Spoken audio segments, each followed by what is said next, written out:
Essa semana nós estaremos comemorando o Dia Mundial de Conscientização ao Alzheimer, uma doença que infelizmente aflige muitas pessoas e nem sempre essas pessoas que passam por esse problema têm as informações corretas, ainda precisa ser muito difundido esse assunto.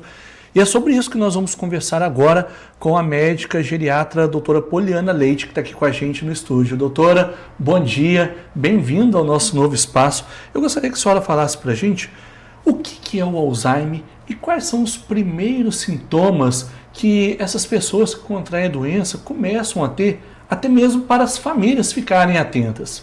Bom dia, Paulo Vitor. Primeiramente, é muito lisonjeador, né, estar aqui mais um ano falando sobre essa doença que é tão importante, tão prevalente e com envelhecimento populacional, cada ano que passa a gente terá novos pacientes com esse diagnóstico. Bom, a demência na doença de Alzheimer, ela é uma doença neurodegenerativa, ou seja, ela é progressiva e ela aos poucos é como se ela fosse atrapalhando o funcionamento cerebral. E geralmente a doença de Alzheimer típica, que é a mais comum, ela começa pelo prejuízo de memória. Bom, o que as famílias primeiramente devem observar? É uma mudança, né, de funcionamento habitual. Não existe um marco, olha, a partir de março a minha mãe começou a ficar mais repetitiva. É algo sutil, mas gradativo, persistente.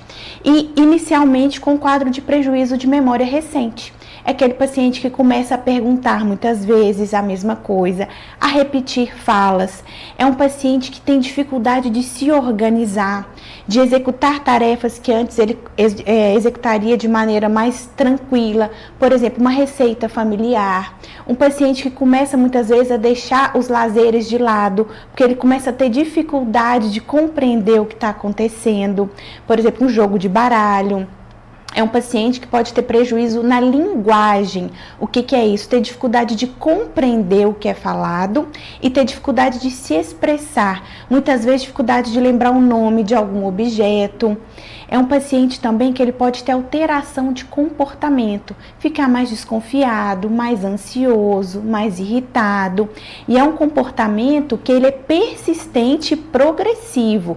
Ou seja, hoje ele está mais esquecido do que há 6 meses atrás e o esquecimento vai piorando gradativamente. Lembrando que essa entrevista também está sendo transmitida ao vivo pelo nosso canal do YouTube. Você pode acessar lá e acompanhar toda essa conversa. Doutora, quais são os principais fatores de risco do Alzheimer? Então, no Alzheimer, principalmente esse Alzheimer de início tardio, que é o mais comum, né? Ou seja, que aparece depois dos 65 anos, a gente tem fatores de risco genéticos, mas aí a genética fica um pouco menos predominante, porque a gente tem vários fatores ambientais associados, e são esses fatores ambientais que a gente consegue intervir. Recentemente, né, a gente houve uma ampliação desses fatores ambientais para 14, que foi agora no meio do ano, foi lançado por uma revista inglesa médica muito importante na nossa área, que é a Lancet, falando desses 14 fatores de risco modificáveis, ou seja, 50% dos quadros demenciais poderiam ser evitados ou retardados se a gente intervisse nesses fatores ambientais. Eu vou falar alguns deles, principalmente os que foram adicionados esse ano, que é o LDL, né, que é aquele colesterol ruim.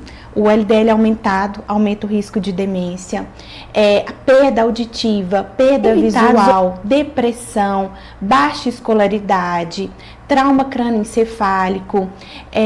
Esses são alguns fatores de risco, sedentarismo, que a gente poderia intervir para retardar ou mesmo evitar a doença de Alzheimer. Como prevenir o Alzheimer, doutora?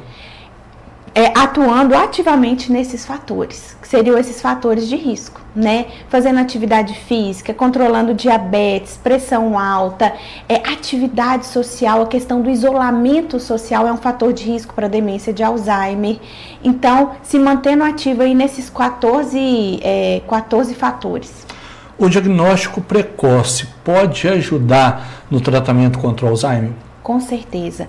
Hoje em dia no Brasil a gente faz o diagnóstico na fase moderada da doença, ou seja, o paciente tem aí pelo menos 3 anos que já tem um quadro demencial e só então ele é diagnosticado. A gente perde muito tempo de tratamento e a gente sabe que os tratamentos que nós temos disponíveis hoje em dia têm bons resultados e eles apresentam resultado melhor ainda quando iniciados na fase inicial, né, na fase mais precoce possível. Então é muito importante qualquer alteração percebida pela família ou mesmo pelo próprio paciente, né? Olha, eu não estou desempenhando tão bem como eu desempenhava antes, a questão cognitiva, estou com dificuldade de aprendizagem, estou mais desorientado, onde que eu estou me sentindo perdido, vale a pena passar por uma avaliação. Doutora, existem vários tratamentos contra o Alzheimer, mas nos últimos anos, como que a medicina evoluiu? Existem tratamentos novos que podem ajudar ainda mais esse diagnóstico a combater o Alzheimer?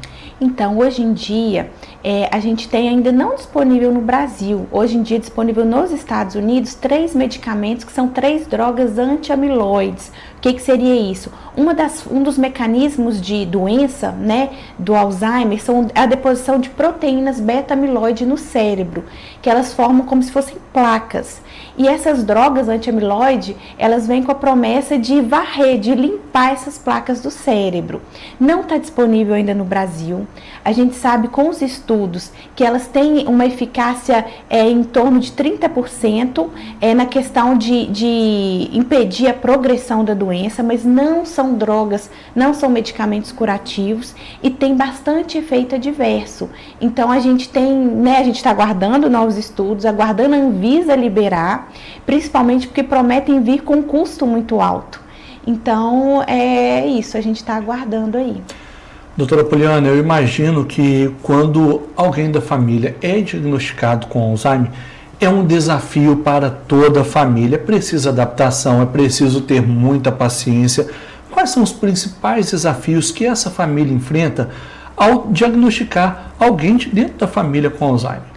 Então, inicialmente é um choque muito grande, porque é uma doença progressiva e que afeta principalmente a questão da autonomia do paciente. É um paciente que progressivamente vai precisar cada vez de mais auxílio, até nas fases avançadas, auxílio para alimentar, auxílio para higiene.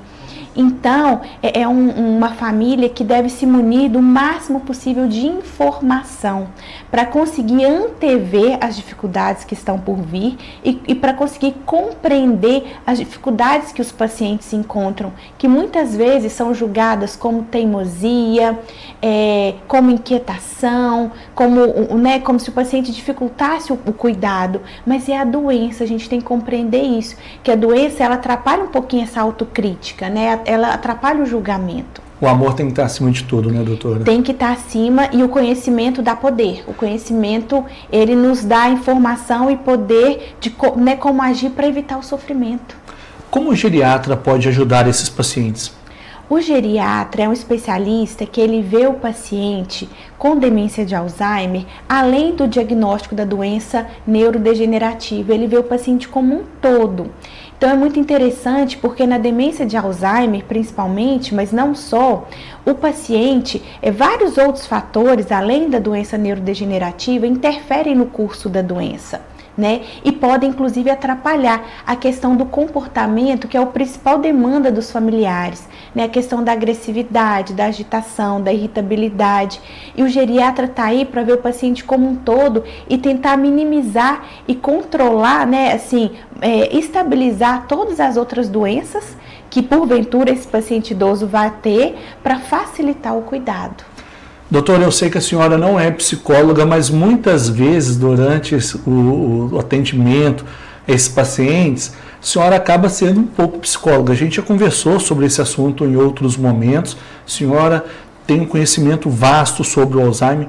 Eu gostaria que a senhora passasse um recado para aquelas pessoas que estão passando por esse momento, estão tendo que lidar com o ente que tem Alzheimer dentro da família. A gente sabe que os desafios são muitos. Quais são as orientações que você passa para essas famílias? Olha, primeiramente essas famílias precisam ser abraçadas, acolhidas, orientadas e que elas procurem apoio, porque muitas vezes quando a gente tem um diagnóstico tão grave como esse, né, de uma doença que não tem cura, o familiar, o cuidador, ele fica muito isolado socialmente, ele está sempre envolvido no cuidado e muitas vezes existe uma sobrecarga desse cuidador e dessa família. É importante tentar expandir, tentar procurar grupos de apoio para que os familiares consigam perceber que tem várias famílias enfrentando esses problemas e a troca de informação é extremamente rica e extremamente empática, né? Eu me sinto vista no problema do outro. Então a gente se acolhe, a gente se ajuda. Mas eu acho que o principal é isso, é o acolhimento e o apoio de toda a família. Não é um filho só que é responsável, né? São os filhos, é a comunidade. Isso faz toda a diferença no curso da doença para a família e para o paciente. Tá certo. Doutora Poliana, mais uma vez, muito obrigado pela sua participação aqui na Rádio Muriaé. Volte outras vezes, eu tenho certeza que a gente pode tratar outros assuntos que são de extrema importância para toda a população. Muito obrigado. Muito obrigado, fico lisonjeada. Até mais. E a gente volta com a nossa programação normal.